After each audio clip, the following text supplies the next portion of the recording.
Get ready with me for work. ಇವತ್ತು independence day, so ಆಫೀಸಲ್ಲಿ ethnic wear ಇದೆ. ತುಂಬ ಗಾಡಿಯಾಗಿ ಏನು ರೆಡಿ ಆಗೋದು ಬೇಡ, ಸಿಂಪಲಾಗಿ ಒಂದು ಕಾಟನ್ ಸ್ಯಾರಿ ಉಟ್ಕೊಂಡು ಹೋಗೋಣ ಅಂಥೇಳಿ ನನ್ನ ಶಾಪಿಂದಾನೇ ಈ ಸ್ಯಾರಿನ ಪಿಕ್ ಮಾಡಿದೆ. ಮುಂಚೆನೇ ಪ್ಲಾನ್ ಮಾಡಿರಲಿಲ್ಲ, ಸೊ ಬ್ಲೌಸ್ ಸ್ಟಿಚ್ ಮಾಡ್ಸೋಕ್ಕಾಗಿರಲಿಲ್ಲ. ಅದಕ್ಕೆ ಅಂತ ಹೇಳ್ಬಿಟ್ಟು ಈ ಕ್ರಾಪ್ ಟಾಪ್ನ ಈ ಸ್ಯಾರಿ ಜೊತೆ ಮ್ಯಾಚ್ ಮಾಡೋಣ ಅಂತ ತೊಗೊಂಡಿದ್ದೀನಿ. ಸೊ ಈ ಸ್ಯಾರಿಗೆ ಕ್ರಾಪ್ ಟಾಪ್ ವೇರ್ ಮಾಡಿದಾಗ ಈ ಥರ ಕಾಣಿಸ್ತಿತ್ತು. ಸೊ ಪರ್ಫೆಕ್ಟಾಗಿ ಮ್ಯಾಚ್ ಆಗ್ತಿತ್ತು, ಬಿಕಾಸ್ ಸ್ಯಾರಿ ಬಾರ್ಡರಲ್ಲಿ ಬ್ಲ್ಯಾಕ್ ಬಂದಿರೋದ್ರಿಂದ. ಫೇಸ್ ಮೇಕಪ್ ಎಲ್ಲ ಆಲ್ರೆಡಿ ಆಗಿತ್ತು, ಜಸ್ಟ್ ಲಿಪ್ಸ್ಟಿಕ್ ಅಪ್ಲೈ ಮಾಡಬೇಕಿತ್ತು. ಇಂಡಿಪೆಂಡೆನ್ಸ್ ಡೇ ಅಂತ ಹೇಳಿದ ತಕ್ಷಣ ಸ್ಕೂಲ್ ಡೇಸ್ ಎಲ್ಲ ರಪ್ಪಂತ ಕಣ್ಮುಂದೆ ಪಾಸ್ ಆಗುತ್ತಲ್ಲ.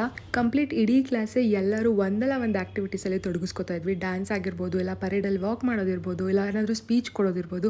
ಎಷ್ಟು ಬ್ಯೂಟಿಫುಲ್ ಆಗಿರ್ತಿತ್ತು ಆ ಡೇಸ್. ಎಲ್ಲ ಆಕ್ಟಿವಿಟೀಸ್ ಮುಗಿದ್ಮೇಲೆ ಲಾಸ್ಟ್ಲಿ ಒಂದು ಸ್ವೀಟ್ ಕೊಡ್ತಾ ಇದ್ರು. ಯೂಶಲಿ ನನ್ನ ಸ್ಕೂಲ್ ಡೇಸಲ್ಲಿ ಲಡ್ಡು ಕೊಡ್ತಾ ಇದ್ರು ಯಾವಾಗಲೂ. ನಾನು ಓದಿದ್ದು ಬಸವೇಶ್ವರ ಗರ್ಲ್ಸ್ ಹೈಸ್ಕೂಲ್ ರಾಜಾಜಿನಗರಲ್ಲಿ. ನೀವು ನಿಮ್ಮ ಸ್ಕೂಲ್ ಡೇಸ್ನ ಮಿಸ್ ಮಾಡ್ಕೋತಿದ್ರೆ drop your school name in comment section. ಚಿಕ್ಕವರಿದ್ದಾಗ ಯಾವಾಗ ಸ್ಕೂಲ್ ಮುಗ್ದೋಗುತ್ತಪ್ಪ, ಯಾವಾಗ ಕೆಲಸಕ್ಕೆ ಹೋಗ್ತೀವಿ, ಯಾವಾಗ ದುಡ್ಡು ಸಂಪಾದನೆ ಮಾಡ್ತೀವಿ, ಯಾವಾಗ ಲೈಫಲ್ಲಿ ಆರಾಮಾಗಿರ್ಬೋದು ಅಂತೆಲ್ಲ ಅನಿಸ್ತಿತ್ತು.